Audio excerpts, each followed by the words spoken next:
All right, all right. Charles? Ben, salut tout le monde. Enchanté, très content d'être ici. Donc, aujourd'hui, je vais vous parler des réseaux de neurones en Python, juste pour tenter le pouls. Qui travaille avec ça ici, en ce moment?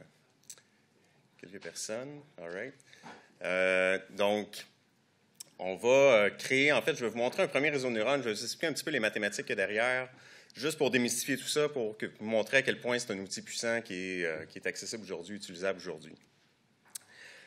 Donc, je suis en charge de l'AI chez Vuban. Vuban est une compagnie qui fait du développement d'applications custom. Donc, on a ouvert un département d'AI l'année dernière pour rajouter ça à notre offre de solutions. Donc, on fait de l'IoT, du mobile, du cloud, etc. Mais on commence à avoir un département AI de plus en plus intéressant ici à Québec. Puis, il y a de plus en plus aussi de clients qui répondent à cette offre-là maintenant. Donc, avant de rentrer dans le détail des réseaux de neurones, je vais juste parler de transformation de Fourier. Okay? Une transformation de Fourier, essentiellement, c'est un modèle mathématique qui permet de décomposer un signal en ses différents constituants.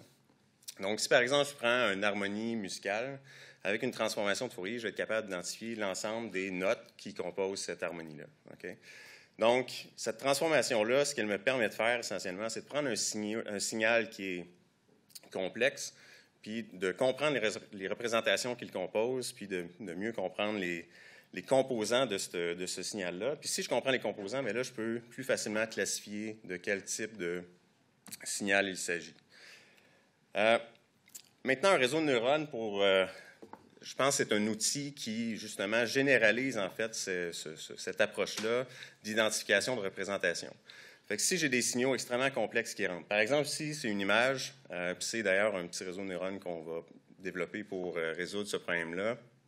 Donc, pour ceux qui font du machine learning, là, c'est MNIST, c'est le cas typique, peut-être redondant pour certains, mais c'est un cas simple d'utilisation, puis vous allez trouver beaucoup d'exemples sur le web qui vous permettent d'explorer ça davantage, mais ça ici, on peut le voir sous forme de signal. Okay? C'est un signal qui est émis. Comment est-ce que je peux reconnaître avec un algorithme s'il s'agit du chiffre 6 dans ce contexte-là? Fait que c'est quoi les composants, les représentations à l'intérieur de ce signal-là qui me permettraient justement d'identifier le chiffre en question? Fait qu'on peut se dire, bien, peut-être que la boule au centre, c'est une représentation. Okay? Fait que j'ai une forme ici qui va être reconnue. Ensuite, le trait du 6. Ensuite, peut-être la courbature des différentes composants, finalement, du chiffre. Donc, lorsqu'on va avoir extrait tout ça, après ça, on va avoir suffisamment d'éléments d'information pour dire, bon, mais lorsque j'ai une boule avec une patte avec tel degré d'angle sur la droite, bien, normalement, c'est un 6. Okay? Fait que c'est vraiment le rationnel derrière un réseau de neurones, c'est d'aller extraire ces représentations-là, puis ensuite d'aller les réassembler dans une classification, par exemple. Donc, je vais vous montrer un exemple, en fait, d'un réseau qui va faire justement précisément ça. Puis, on va coder le réseau là, vraiment en utilisant Python exclusivement. Donc, on n'utilisera pas de framework comme TensorFlow ou autre. Parce que je vais vraiment vous montrer les rudiments de la chose. Donc, pour ceux qui ne connaissent pas cet outil-là, c'est Collaboratory. Donc, c'est finalement une instance de Jupyter Notebook là, hostée par Google. Donc, Jupyter Notebook est un outil qui permet justement de saisir à la fois du code, du texte, puis avec lequel il y a un kernel qui roule à l'arrière, qui permet d'exécuter ce code-là. C'est un outil extrêmement intéressant parce qu'on peut documenter du code, on peut expérimenter facilement, échanger ça avec des collègues. Puis, il y a même des compagnies comme Netflix, par exemple, qui, dans leur workflow de développement, utilisent beaucoup des Jupyter Notebook, puis ont des outils pour convertir le code qui est là-dedans vers du code plus de production, en fait. C'est un outil extrêmement, extrêmement intéressant. Donc, juste pour vous montrer ici, ben, je peux rouler le print, puis j'ai le résultat qui apparaît en dessous. Okay? Donc, puis la version de Google, qui est Collaboratory, en fait, offre même un runtime avec une utilisation de GPU. Donc, pour faire du machine learning, ben, on a accès à des GPU gratuitement jusqu'à... je ne me souviens pas c'est quoi le quota, il y a un quota évidemment, là, mais quand même, vous pouvez vous amuser pas mal avec des GPU gratuits via ce tool-là. Donc, première étape dans n'importe quel projet de machine learning, c'est d'avoir de la donnée, évidemment. Donc, dans ce cas-ci, ce qu'on va faire, c'est qu'on va aller chercher le dataset de MNIST. Okay? Puis ici, j'utilise scikit-learn, fait que c'est la seule librairie qu'on va utiliser, qui justement contient des facilités pour aller fetcher ce dataset-là. Donc, on va partir ça. Fait que en fait, MNIST est gratuit, puis le MNIST 784, en fait, c'est qu'il prend l'image puis il le sépare en 784 valeurs. Fait que c'est un vecteur de 784 valeurs qui représente chacune des pixels de l'image. Okay? Fait que c'est du 28 par 28, ce qui nous donne 784 valeurs au total. Fait que le fameux 6 que je vous ai montré, bien, finalement, c'est une matrice de 28 par 28 avec l'intensité du gris représentant chacune des valeurs de l'image. Okay? Donc, téléchargement complété, parfait. C'est environ 20 MB, c'est pas très gros. Fait que, qu'est-ce qu'on va faire avec ça maintenant? En fait, ce que MNIST nous fournit, c'est qu'il nous fournit ces fameux vecteurs de 784 valeurs-là. Il nous en fournit 60 000 au total. Puis, il nous fournit aussi le libellé associé à chacune de ces images-là. Pour chacun de ces vecteurs-là, il nous dit, en fait, quel chiffre est représenté par le vecteur. Donc, le réseau de neurones qu'on va développer, sa job, c'est de dire, bon, bien, voici un intrant, qui est le vecteur de 784 valeurs, puis voici le résultat à lequel je m'attends. Maintenant, la job du réseau, c'est d'apprendre comment faire le mapping de l'entrée vers la sortie. Okay? Puis je vais vous montrer, vous expliquer comment ça marche, autant avec le code, mais aussi d'un point de vue mathématique. Donc, ce qu'on fait avec ça, il y a deux types, deux grandes classes, mettons. On peut utiliser le réseau de neurones pour faire de la classification, donc pour nous dire, bon, bien, tu es un 6 ou tu n'es pas un 6, mais on peut aussi l'utiliser pour faire de la régression. Une régression, essentiellement, c'est que ça va nous sortir une valeur, comme par exemple le prix d'un stock en bourse, par exemple. Fait que je ne classe pas le prix comme étant bon ou pas bon. Je fais juste prédire finalement sa valeur dans le temps. Okay? Fait que ça, c'est des cas de régression. Dans notre cas, ce qu'on va faire, c'est vraiment une classification. Fait qu'on cherche à savoir cet input-là, comment je peux le classer. Donc, pour faire ça, comme je disais tantôt, il y a des données d'entraînement, puis il y a des données de test. Okay? Fait qu'évidemment, le fameux MNIST, qui contient 60 000 valeurs, bien, je veux l'entraîner, mais en même temps, je veux tester mon modèle. Je veux valider que l'algorithme que j'ai entraîné fait une bonne job. Fait que si je prends les 60 000 valeurs pour entraîner mon modèle, bien, il ne me reste plus de valeurs pour le tester. Donc, souvent, ce qu'on va faire, bien, en fait, pas souvent, tout le temps, ce qu'on va faire, c'est qu'on va segmenter le jeu de données. Fait que dans ce cas-ci, on va en garder... lui, il contient 70 000 échantillons. Fait qu'on va en garder 60 000 pour l'entraînement, puis on va s'en garder 10 000 pour le test. Okay? Puis ça, en fonction du type de machine learning ou du type d'algorithme utilisé, ce ratio-là va changer. Là. Des fois, ça peut être du 80-20. Dans des cas de deep machine learning, où on a des datasets de plusieurs millions et des millions d'occurrences, des fois, un 95 de données d'entraînement, 5 de tests va suffire, des fois même un petit peu plus. Donc, c'est du cas par cas. Donc, ici, j'ai mon fameux jeu de données. Présentement, chacune des valeurs à l'intérieur de mon jeu de données est de 0 à 256. Okay? Fait que je vais finalement la normaliser. Fait que je vais ramener l'ensemble de ces valeurs de pixels-là entre 0 et 1. Puis je vais vous expliquer pourquoi on fait ça. Dans l'algorithme d'apprentissage, en fait, c'est quand même assez important. Fait qu'on normalise la donnée pour donner une forme à la fonction, puis on va voir ça tantôt. Donc, si, essentiellement, c'est ça, je normalise ma valeur, ensuite, j'applique quelques transformations à la fameuse matrice, puis ici, on voit, je me garde là, 60 000 exemples, finalement, pour l'entraînement.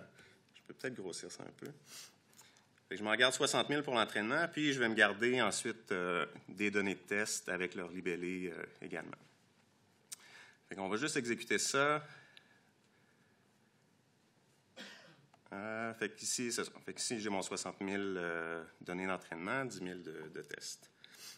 Donc, pour le visualiser, en fait, on va utiliser Matplotlib ici. Fait que Matplotlib, c'est une librairie de visualisation en Python là, qui nous permet de visualiser des choses. Fait qu'ici, on va simplement utiliser là, un chiffre random. Là, par exemple, on pourrait voir c'est quoi le 500. Bon, c'est un 6 aussi.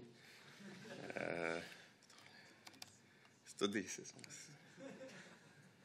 Ah, ça doit être un 2, j'imagine, ouais. Puis, ici, on voit justement là, la représentation matricielle du fameux chiffre. Fait que si je remets le 400, là, on voit presque le chiffre à travers la matrice, là, en fait. Là. Je ne sais pas si vous le voyez un peu, là. Hein? Non, mais vous voyez qu'ici, là, on a tout du zéro. Puis là, ici, c'est la patte qui commence, mais ça représente finalement là, les fameuses valeurs de pixels qu'il y a dans l'image. Okay? Mais tout ça pour dire que ces données-là, c'est rien de sorcier, là, c'est juste une grosse matrice avec des chiffres dedans. Okay? Puis, vous voyez qu'elle a été normalisée, fait que là, toutes les valeurs sont entre 0 et 1 dans ce cas-ci. Okay? Initialement, dans le dataset original, c'est entre 0 et 255. Donc, je vais juste m'assurer que je n'ai pas skippé une étape. Là. Non, c'est bon. Donc ici, c'est vraiment l'implémentation d'un réseau de neurones très simple. Okay? Fait que ce réseau de neurones-là fait... Je vais tout vous expliquer comment ça fonctionne plus tard, mais essentiellement, j'ai mon input qui rentre dans mon réseau. Il y a un ensemble de calculs qui se fait, puis il y a un output qui va être produit par ce réseau-là. Okay? Ensuite, cet output-là, je vais dire, est-ce que c'est la bonne prédiction? Est-ce que tu as bien classifié mon chiffre ou non? Puis, au début, ça va être évidemment non. Fait que ce qu'on va faire, c'est qu'on va passer à reculons dans le réseau. On va modifier l'ensemble des paramètres du réseau. Puis ensuite, on va refaire ça des milliers de fois. Dans des projets de production, ça peut être des millions et des millions de fois. Fait qu'on vient vraiment fine-tuner l'ensemble des neurones, finalement, dans le réseau. Pour justement passer de mon input à une bonne classification. Fait que la première étape, c'est le feed-forward. Fait que là, c'est l'algo qui détermine justement qu'est-ce qui se passe lorsque je prends mon input puis que je génère finalement mon output. Puis ça, on va y revenir là, dans peut-être une dizaine de minutes, là, après que j'ai expliqué un peu les maths derrière ça. Fait que ça, c'est l'étape où je rentre. Le compute cost, c'est que j'arrive à la fin, puis là, je dis, bon, ben j'ai une prédiction, mais je connais aussi la vraie valeur attendue parce qu'elle est fournie dans mon dataset. Fait que là, je viens calculer la marge d'erreur, finalement. Fait que ça, c'est la loss function ou la fonction de coût. Fait que ici, ça va me dire, bon, ben de combien tu t'es trompé. Sigmoid aussi, c'est la petite fonction qui active finalement chacune des neurones. Fait que ça, on va le voir plus tard. Puis ça, c'est le fameux algorithme, en fait, d'apprentissage. C'est l'algo de backprop.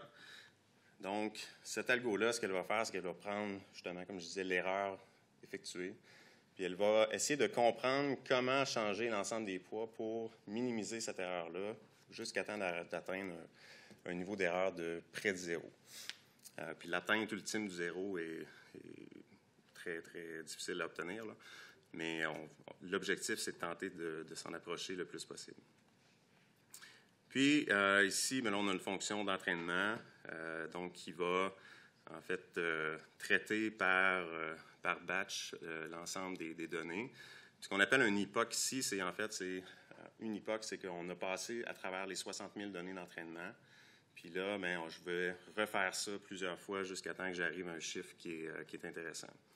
En fait, une marge d'erreur qui est proche de zéro. Fait que ça ici, bien, c'est tout simplement là, ma classe. Fait que vous voyez quand même que c'est pas très gros, là. On parle de peut-être une soixantaine là, de lignes de code. Puis avec aussi peu de code, en fait, je vais quand même être capable de reconnaître des chiffres écrits à la main. Donc, avec une approche plus traditionnelle, là, c'est sûr que ça serait beaucoup plus que 60 lignes de code dans ce cas-ci. Puis, ici, ben, on va en fait démarrer l'entraînement. Donc, ici, j'ai ce qu'on appelle des hyperparamètres. Puis ça aussi, je vais vous expliquer un peu qu'est-ce que ça fait dans la vie. Là, mais essentiellement, c'est des paramètres que je passe à mon réseau qui vont un peu dicter la façon que l'algorithme va apprendre ou va se comporter dans certains cas. Fait que, par exemple, le learning rate, ben, c'est lorsqu'on va voir l'algorithme plus en détail, c'est par exemple la vitesse à laquelle l'algorithme va effectuer des variations sur chacun des poids. Donc ça, je vais vous montrer qu'est-ce que toutes ces belles choses-là font. Fait qu'on va démarrer l'entraînement. Puis pendant ce temps-là, je vais vous expliquer les maths derrière. Donc là, vous voyez, en partant, j'ai une marge d'erreur de 8,59. Puis là, on se souvient que l'objectif, c'est d'arriver près de 0. Donc là, présentement, je fais beaucoup d'erreurs. Entre les chiffres prédits et les chiffres attendus, il y a une marge quand même assez importante. Puis vous allez voir qu'on devrait dropper là, de façon assez significative, là, assez rapidement. 8% d'erreur? En fait, ça dépend de la fonction de coût qu'on utilise. Là. Fait que c'est pas en pourcentage, mais ça dépend vraiment de la fonction de coût. Là. Mais ici, là, vous voyez, on vient de prendre une solide drop. On est à 1,62. Fait qu'on va le laisser rouler, puis on va s'approcher d'un 0,5 dans ce cas-ci, éventuellement. Fait que pendant que ça fait ça, je vais vous expliquer la suite. All right. Donc, on recule un petit peu. Là, on se replonge dans les débuts, en fait, de cette révolution-là, qui remonte, somme toute, là, dans les années 50, en fait. Puis ça a commencé avec un psychologue américain, j'ai oublié le nom, là, mais qui a finalement formalisé le perceptron. Fait que c'était son interprétation de ce qui se passait un peu dans notre cerveau. Puis c'était son interprétation de c'est quoi une neurone, en fait, c'est ça pour lui. Donc, le perceptron prend des entrées. Fait qu'on a toutes les X1, X2, etc. Puis, pour chacun de ces valeurs-là, il y a un poids qui va lui être associé. Okay? Fait que le poids va être multiplié par la valeur en entrée. Puis ensuite, on va faire la somme de l'ensemble de ces valeurs-là. Puis, si je suis au-dessus d'un certain threshold, bien, la neurone va s'activer. Donc, va émettre 1 en sortie. Si je suis en bas d'un certain threshold, va émettre tout simplement 0. Okay?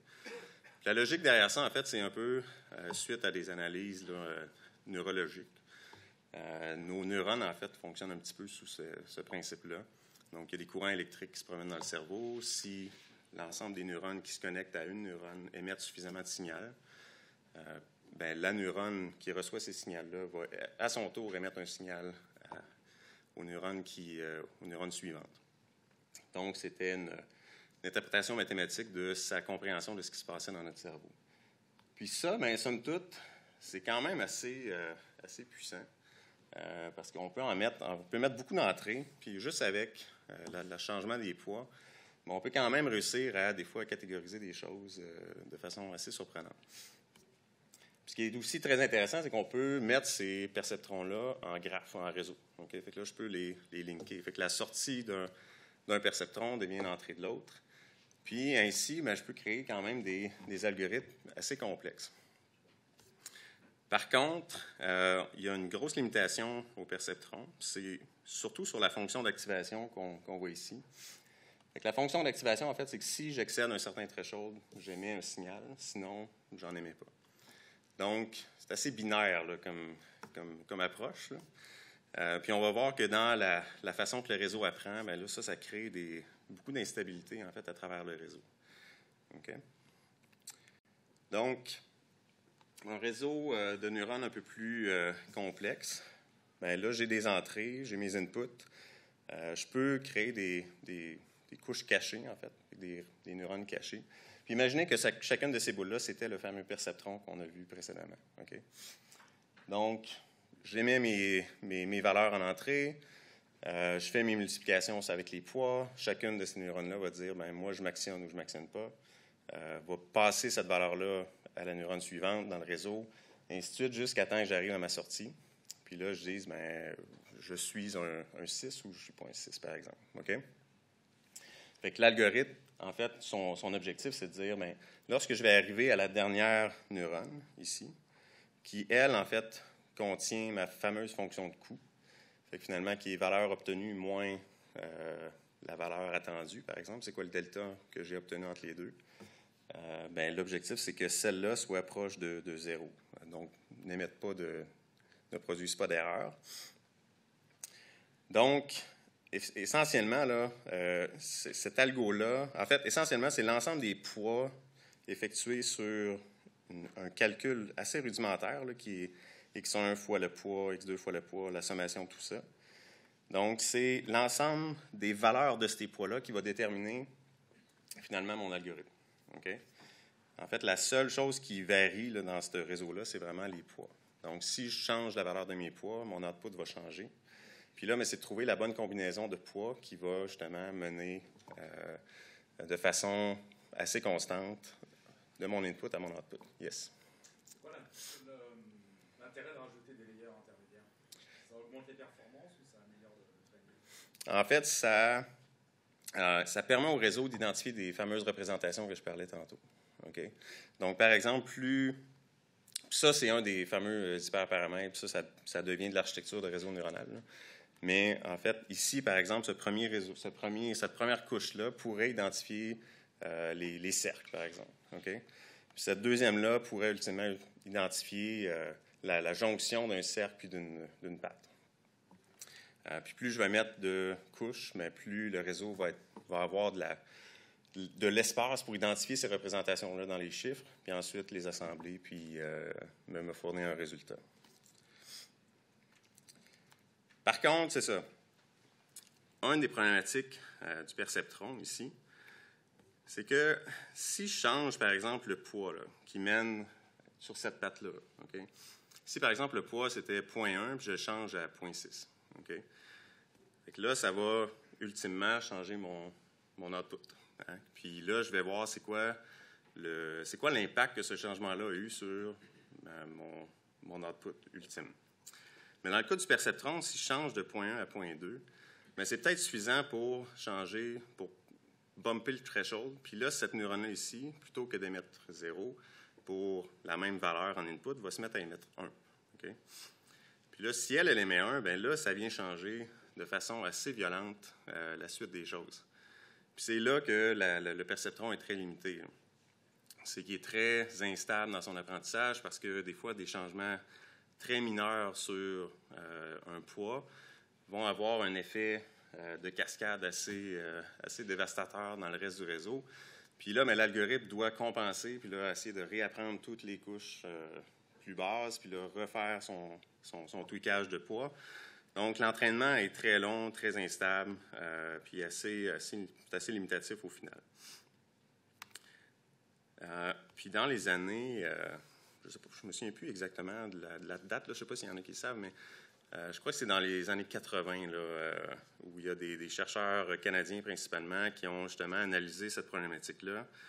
Ils ont dit, écoutez, on pourrait peut-être juste changer la façon que les fameuses neurones s'activent. Donc, si on change l'approche, en fait, la fonction d'activation, mais là, je peux venir, diminuer, en fait, l'impact des changements de chacun des poids sur le reste de mon réseau. Donc ici, en utilisant les fonctions sigmoïdes ou sigmoïdales, on voit que ces fonctions-là sont beaucoup plus soft là, dans leur changement de valeur. Okay? Fait que si, en fait, je change la valeur de x, je ne passe pas nécessairement de 0 à 1 directement. Là. Hein? Oh, nice, Java. Donc, ce que ça va faire, en fait, c'est que je vais graduellement me porter en fait, de 0 à 1, ce qui va avoir beaucoup moins d'impact en fait, sur le reste du réseau, ce qui va me permettre de faire une descente en fait, de ma marge d'erreur initiale, qui, dans notre cas, tantôt était à 8. Fait que je vais descendre plus tranquillement vers 0. Fait que je vais contrôler cette descente-là de façon plus soft. Puis ça, l'arrivée de ces nouvelles fonctions d'activation-là a donné un gros boost, en fait, à toute cette révolution-là aussi. Puis évidemment, lorsqu'on fait l'architecture de réseau, il y a plusieurs fonctions d'activation différentes. Puis là, ça devient une question de quel type de problème on veut résoudre, puis quelle fonction d'activation va nous permettre d'apprendre le plus rapidement ou quelle fonction d'activation est la plus appropriée dans certains cas aussi. Donc, ça ici, puis je veux vous montrer ces maths-là parce que souvent dans la littérature, il y a, en fait, peu importe le livre que vous allez prendre, il y a quand même tout le temps des maths dedans. Puis je veux justement vous faire comprendre que c'est vraiment pas des gros maths. Là, okay? C'est juste des fois intimidant là, de voir de la symbolique qu'on connaît moins. Là. Mais au final, les concepts sous-jacents à un réseau neuronal, d'un point de vue mathématique, sont très simples. C'est calculus de base, un petit peu d'algèbre linéaire, PropStats, mais pas des PropStats de fou. Là. Puis avec des notions, comme je vous dis, relativement rudimentaires, on réussit à comprendre d'un point de vue mathématique un réseau. Fait que c'est ce que je vais tenter de faire aujourd'hui avec vous. Donc, ça, c'est la formule qui dicte un peu la passe là, en entrée. Okay? Fait que là, lorsque j'actionne en fait une fameuse neurone, j'ai ma fonction d'activation ici, qui est dans ce cas-ci la sigmoid function. Puis je lui passe un logit qu'on appelle. Puis le logit est obtenu en multipliant finalement le poids avec la valeur obtenue en entrée. Puis je peux aussi donner un biais à une neurone. Fait qu'un biais étant une valeur constante qui va venir toujours forcer un peu l'output de ma neurone d'un bord ou de l'autre. Pour l'instant, on ne rentrera pas dans l'utilisation des biais, mais sachez que si vous voulez forcer, par exemple, une neurone à toujours outputter une valeur positive, ben là, vous pourriez mettre un biais dessus pour une raison X. Mais essentiellement, là, c'est pas du gros maths là, ici. Là. On fait juste une étape de multiplication, puis la fameuse fonction sigmoïdale, en fait, c'est 1 divisé par 1 plus E exposant moins Z. Moins Z étant cette fonction, le logit, en fait, que vous avez passé ici. Là. Fait que c'est le résultat de ça ici. Okay? Maintenant, une loss function, ça c'est un exemple de loss, fait qu'à priori, quand on voit ça, des fois, c'est un peu épeurant, mais essentiellement, c'est juste une fonction qui va calculer le delta entre la valeur que j'ai obtenue puis la valeur qui est dans mon jeu de données, là, le fameux label. Fait que si, par exemple, je m'attends à un 6, puis que le 6 est représenté par le chiffre 0.444 lorsque je l'ai normalisé, puis que j'obtiens le chiffre 0.333, mais j'ai un delta. Fait que ma loss function, en fait, va me donner ce delta-là. Puis en fonction encore des problématiques qu'on a à régler, il y a différentes loss functions qui existent qui vont justement accélérer, faciliter l'apprentissage.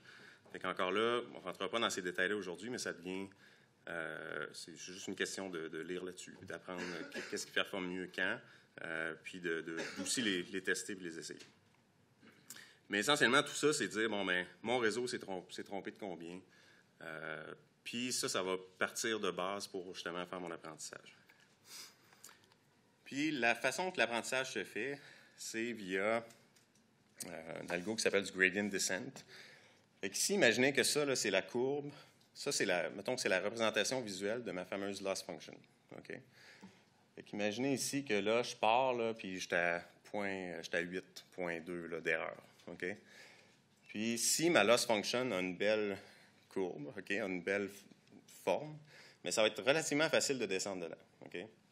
Évidemment, dans la vraie vie, lorsqu'on a 1000 dimensions, par exemple, ben là, ça ne ressemble pas du tout à ça. Okay? C'est assez dur à visualiser. Puis tantôt, c'est pour ça que c'est important de normaliser nos fameux chiffres. Okay? Parce qu'en normalisant les chiffres, on vient justement shaper un peu la forme de ces fonctions-là. Fait que si, par exemple, au lieu de l'avoir normalisé, ben là, je l'avais étiré, bien là, plutôt que d'être un cercle, ça serait une espèce d'ovale. Puis des fois, la façon que je descendrais dans cet ovale-là serait potentiellement plus long. Okay? Fait qu'en normalisant les chiffres, bien là, je peux déjà m'aider en shapant cette fonction-là, puis en me permettant de descendre dedans de façon plus facile. Fait qu'essentiellement, ici, là, ce qu'on voit, c'est qu'à terme, au creux de cette fonction-là, bien, mon réseau ne fait plus d'erreur. Okay? C'est un réseau qui est parfait. Parce que peu importe la valeur que je lui passe, le résultat obtenu, lorsque je le compare avec le résultat attendu, va me donner 0. Okay?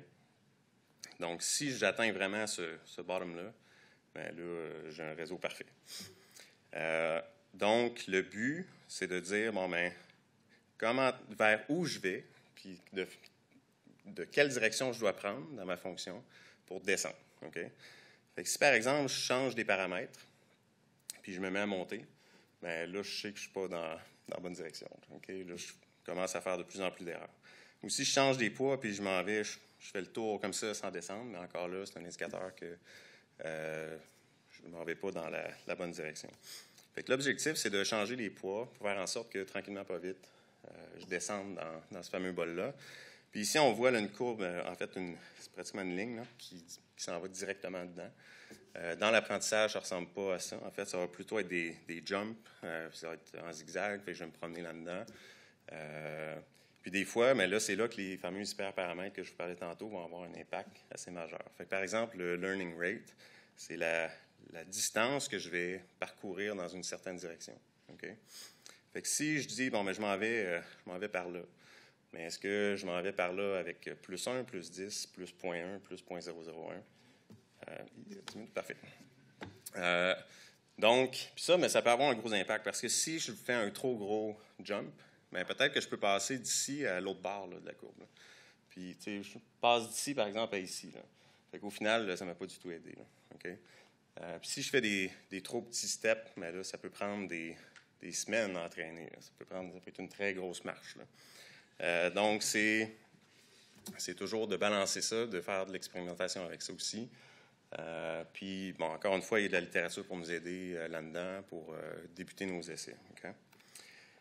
Donc, le backpropagation, c'est justement l'identification, en fait, dans quelle direction je dois m'en aller. C'est ce que cet algo-là va déterminer. Donc, essentiellement, ça, c'est les composants de base là, pour pouvoir faire mon backprop. On a vu tantôt le logit, qui est le Z ici, qui est la multiplication de mon poids avec mon input. Puis quand je dis input, là, en fait, l'output d'une neurone devient l'input de l'autre. C'est l'ensemble du réseau. Ici, c'est la valeur, en fait, obtenue par cette fonction-là, par le sigmoid.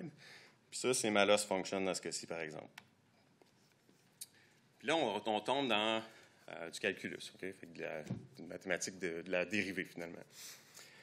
Puis, ça, ce que c'est ici, essentiellement, c'est une dérivée. Puis c'est quoi une dérivée, en fait? C'est un ratio de changement. Okay? C'est un terme compliqué pour expliquer quelque chose de relativement simple. C'est de dire ici de combien elle va changer si je change WI un tout petit peu. Là.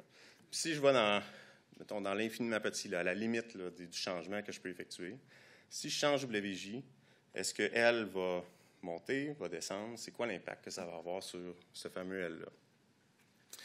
Puis, en calculus, bien, il y a le chain rule qui s'applique. Le chain rule, essentiellement, c'est de dire bien, l'ensemble des composants mathématiques de ta fonction bien, peuvent être pris. Tu peux calculer le dérivé partiel de chacun de ces composants-là, multiplier ces changements-là, ces ratios-là, puis ça va donner au final le ratio de changement de ta fonction complète. Fait que si, mais ce que je dis, c'est si je change W un petit peu, c'est quoi que ça va avoir comme impact sur mon Z? OK? Ensuite, si je change le Z un petit peu, c'est quoi que ça va avoir comme impact? C'est quoi le ratio de changement que ça va avoir sur l'output de cette neurone-là? Si je change l'output de cette neurone-là, c'est quoi le changement que ça va avoir sur ma loss function au final? Puis ça, mais là, ça devient du calcul de dérivée tout simple. Okay? Puis évidemment, ça peut être compliqué là, de calculer des dérivés. Comme ici, c'est le calcul dérivé de la dérivée de ma loss function. Mais ultimement, lorsque j'applique tous les principes mathématiques pour calculer des dérivés, bien, cette grosse équation-là devient finalement, se résume à ceci. Fait que mon ratio de changement sur Y, qui est l'output de ma neurone, sur la loss function, lorsque j'effectue l'ensemble des calculs requis pour identifier ce ratio de changement-là, bien, ça revient à, finalement, Y en sortie, moins la valeur à laquelle je m'attendais, divisé par la valeur que j'ai obtenue fois 1 moins la valeur que j'ai obtenue. Okay? Puis ça, c'est du calcul de dérivée pur et dur. Puis c'est là que des frameworks comme TensorFlow vont venir à la rescousse, parce que c'est eux qui vont prendre en charge l'ensemble de ces calculs de dérivée-là. Okay? Mais là, maintenant, là, mine de rien, si je fais ça avec l'ensemble des composants que j'ai, là, ici, je trouve la dérivée du sigmoid sur Z. Ici, je trouve le dérivé de W sur le logit.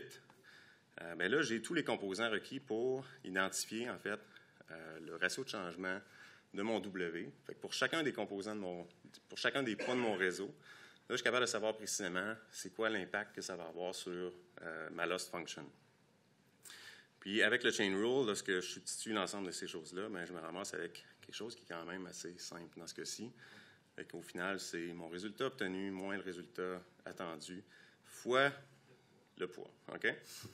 Donc là, j'ai tout en main pour dire, ah ben parfait, là, je suis capable de commencer à tweaker mon réseau. Puis évidemment, lorsqu'on vectorise tout ça, fait que là, c'est du matriciel. Je suis capable de vectoriser ça avec Python, fait que là, on ne rentrera pas dans ces détails-là, mais je suis capable essentiellement d'effectuer les calculs sur l'ensemble des poids à peu près en même temps, puis tweaker l'ensemble des paramètres du réseau. Puis là, je vais commencer à effectuer ma descente dans le réseau. OK? Puis comme je disais, ben, tous ces calculs de dérivés-là souvent sont pris en charge par des frameworks comme TensorFlow ou autres. Donc, retour au code. 5 minutes, parfait. Ici, on a finalisé notre entraînement. Donc, ici, on a passé 200 fois sur l'ensemble des 60 000 jeux de données. Puis, on voit que la loss function, malgré qu'elle n'est pas encore parfaite, là, on fait encore de l'erreur, mais on fait quand même un petit peu moins, pas mal moins d'erreurs qu'à la passe initiale. La passe initiale étant essentiellement juste un test random. Là, okay? Donc, ici, je vais tester le réseau. Là, il ne me reste plus beaucoup de temps, fait que je vais passer vite, mais ici, ben, c'était un 6, puis j'ai prédit, en fait, que ça allait être un 6. Fait que si, par exemple, je prends une autre valeur, fait que là, je teste, en fait, dans mon test set. Fait que là, ça, je teste à travers les 10 000 images que je m'étais conservées initialement. Puis, ces 10 000 images-là, le réseau ne les a pas vues. OK? C'est un autre 6. Wow. OK? Fait que ça, c'est des images c'est des vecteurs de chiffres, en fait, que le réseau n'a jamais vus de sa vie. OK? Donc là, ça vient valider, en fait, le fait que mon réseau commence à faire des bonnes prédictions. Fait que si, ben, vous voyez, c'est un 3, j'ai prédit que c'est un 3. Puis il y a des façons de mesurer un peu, de comprendre ce qui se passe dans les données, avec, par exemple, des matrices de confusion. Je ne rentrerai pas trop dans le détail, là, mais essentiellement, ici, là, la diagonale, c'est l'ensemble des prédictions qui ont été bien faites. Puis, plus haut, plus bas, mais c'est, par exemple, ici, j'ai dit que c'était un 5 alors que c'était un 4. Ici, j'ai dit que c'était un 6 alors que c'était un 5, par exemple. Fait que ça me donne un indicatif aussi de ce qui se passe à l'intérieur de mon réseau en termes d'erreurs. Fait que ça, c'est des matrices de confusion. Puis, bien évidemment, on peut retester le même réseau, la même implémentation avec des hyperparamètres différents pour voir c'est quoi l'impact que ça va avoir sur le fameux l'accuracy de mes prédictions. Fait que, par exemple, je pourrais augmenter le nombre d'époques. Fait que je pourrais juste entraîner plus longtemps. Des fois, entraîner trop longtemps, en fait, ça ne sert à rien. À un moment donné, il y a un step où c'est juste inutile, fait qu'on pitche de l'argent dans le feu. Le learning rate, ça, c'est un gros facteur. Est-ce que ça va me permettre d'apprendre plus rapidement si je descends plus vite, si je descends moins vite? C'est quoi l'impact que de tout ça va avoir? Puis évidemment, dans des architectures complexes, maintenant, on a des centaines d'hyperparamètres des fois. Puis là, mais ça devient un problème en soi. Ça devient un défi en soi de fine-tuner l'ensemble de ces valeurs-là pour apprendre le plus efficacement possible. Puis écoutez, je pense que c'est pas mal ça. Puis, bon, ça, rapidement, là, super rapidement, mais il y a d'autres types de réseaux. Là, ici, on avait un réseau fully connected qu'on appelle, là, c'est l'architecture la plus classique. Il y a des réseaux de convolution qui utilisent la convolution mathématique pour faire la reconnaissance d'images de façon plus efficace. Il y a des réseaux qui permettent d'analyser des time series. Il y a plusieurs architectures possibles, mais qui offrent encore toujours une puissance incroyable par rapport au ratio de code à écrire. Je pense que pour nous, développeurs, c'est toujours intéressant de pouvoir accomplir quelque chose de magique avec 1000 lignes de code, là, par exemple. Donc, voilà.